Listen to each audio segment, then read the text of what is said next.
I'm on the road. Time gets away cause I just don't wanna know. Try to slow down but the means to end. Another pretty town and I'm missing you, my friend.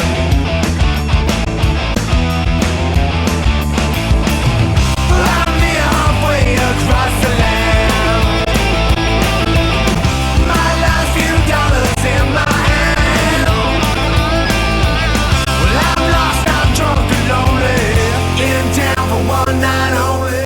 Olá pessoal, bem-vindos a mais um podcast do Dincal Instituto de Ensino. E hoje estamos aqui em Boituva, pois o tema a ser tratado é a queda livre e a queda não livre, ou seja, aquela sujeita à ação da resistência do ar. E para o trabalho aqui, nós trouxemos o nosso sensor da Vernier, que será conectado posteriormente ao software Logger Pro. A função desse sensor é calcular, determinar as acelerações que ocorrerão durante a queda.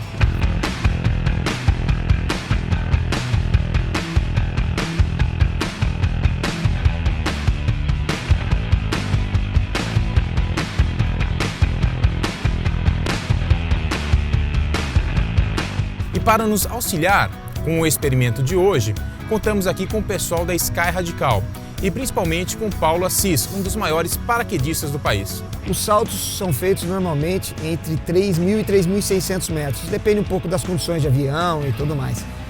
Independente da altura que é feito o salto, a gente tem um tempo de queda livre que a gente pode ter durante o salto, e a gente necessariamente precisa ter o paraquedas aberto com uma folga grande de altura para que dê tempo de você acionar o paraquedas. Se tiver alguma pequena dificuldade em acionar o paraquedas, tenha tempo para resolver isso. E se vier a ter um problema que exige o uso do paraquedas reserva, você tem altura suficiente, que significa tempo, para você desconectar aquele paraquedas e usar o reserva. Entre 9 e 10 segundos de aceleração, dependendo da situação, da posição do corpo da pessoa, essa aceleração ela é compensada pela resistência do ar, então a gente tem a velocidade que a gente chama de velocidade terminal, a gente não tem mais acréscimo da velocidade, salvo uma mudança dessas condições, a pessoa modificar a posição do corpo e tudo mais.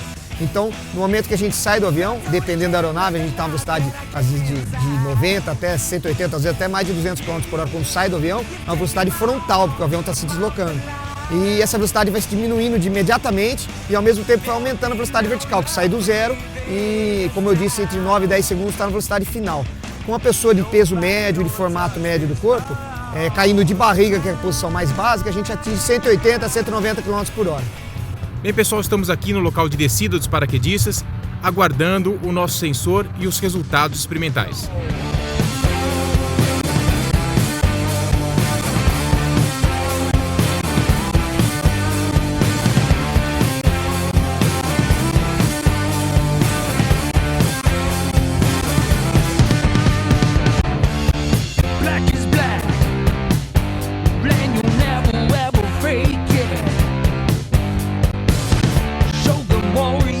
Pessoal, estamos aqui novamente com o nosso aparelho.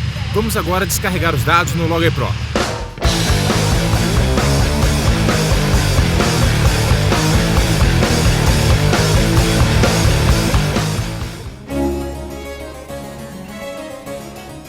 Vale lembrar, no caso de objetos em queda livre, que a única força presente durante a queda é a força da gravidade.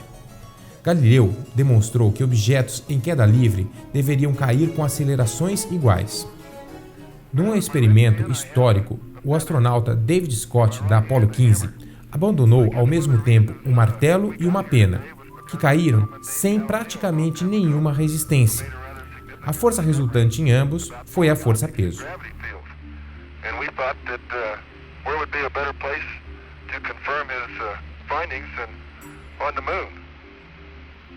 So we thought we'd try it here for you.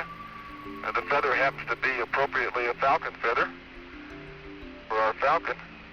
And I'll drop the two of them here and hopefully they'll hit the ground at the same time. How about that? Proves that Mr. Galileo was correct in his findings. Voltemos agora para o caso da queda não livre, ou seja, sob a ação da resistência do ar. Aqui estão os nossos dados experimentais. A força de resistência aerodinâmica, também conhecida como força de arrasto, depende de alguns fatores, como por exemplo a massa específica do fluido, no nosso caso o ar. Mas para o nosso estudo, iremos considerar apenas a velocidade e a área frontal do objeto em queda. Supondo que o paraquedista esteja inicialmente em repouso no início da queda, com sua velocidade inicial igual a zero, a aceleração é igual a g e a força resultante é o próprio peso do paraquedista. Ao aumentar sua velocidade, há um aumento também da força de resistência do ar, fazendo com que haja uma diminuição da força resultante. A diminuição na força resultante causa também uma diminuição na aceleração. Mas atenção, como a aceleração está no mesmo sentido da velocidade, apesar de estar diminuindo, ainda há um aumento da velocidade.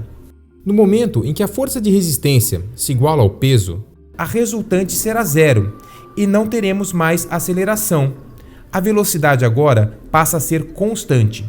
Essa velocidade é conhecida como velocidade terminal. No momento da abertura do paraquedas, há um aumento na força da resistência, graças ao aumento da área frontal na direção do movimento.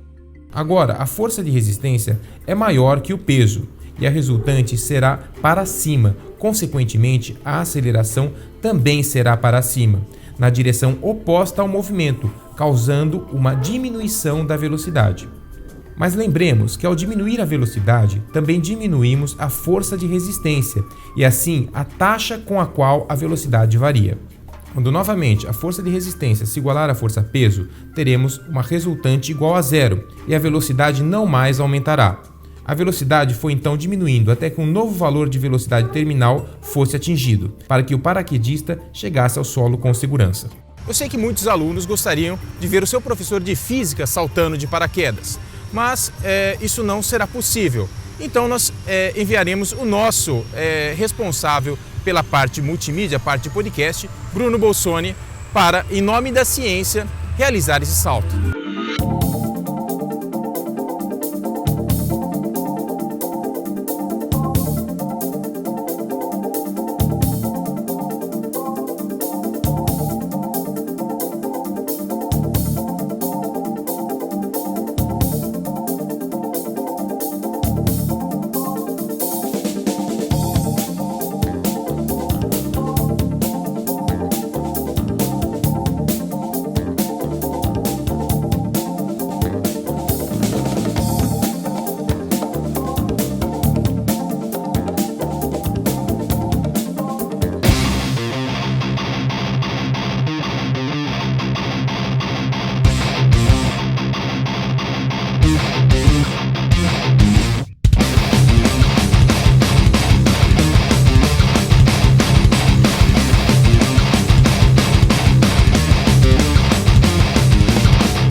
Primeiramente eu achei que ia ter um treco.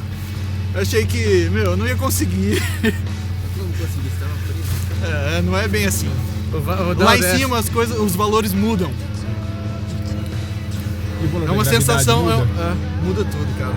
Obrigado, Pedro, você... Eu vou te matar, rapaz. Falta o Pedro agora. Falta você agora. Obrigado pela atenção de todo mundo muito carinhoso com a gente, foi especial. Mãe, você vai ver isso daqui a pouco. Ó, nem cara feia ele fez não, hein? Tô vendo.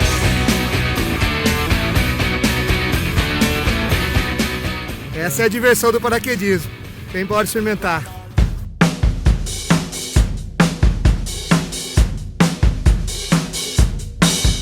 Bem, pessoal, então por hoje é só. Espero que vocês tenham gostado e até o nosso próximo podcast.